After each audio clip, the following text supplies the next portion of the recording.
So, eto nga tinry ko yung milk cotton yarn na common na binibili ng ating mga fellow crocheters. Ginagawa nilang amigurumi. Ang napansin ko lang dito sa milk cotton yarns na to ay iba-iba sila ng kapal. Like this one. Ito yung ginamitan ko ng spike stitch. Ito yon. Medyo makapal siya. Pero nung i-alternate ko sana ng color, dalahatiin ko sana, tapos pink sana yun sa taas. Napansin ko na magkaiba sila ng kapal. Eto, manipis ng konti dito. So, kung titignan mo sa malayo or dahil nga, syempre, wala naman akong pinagpilian na size ng mga to. Parang yung isa lang dapat sila na size. Iba-iba lang ng colors. Kaso yun nga, yun sa kapal nagkaiba, mas makapal itong lavender or lilac na color kesa dito sa light pink or baby pink. Ilang ply ba siya?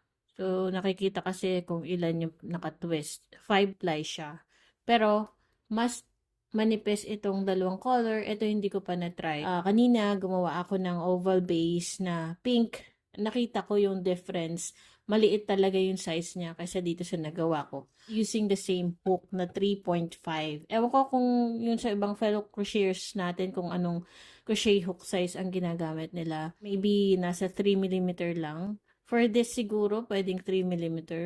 Pero okay naman yung 3.5 dito sa kapal na to. Sinsin naman siya at kaya baka dito sa dalawang color na to mamaya pag gagawa ako ng maliit na tulips, baka bababaan ko yung size niya maging 3mm.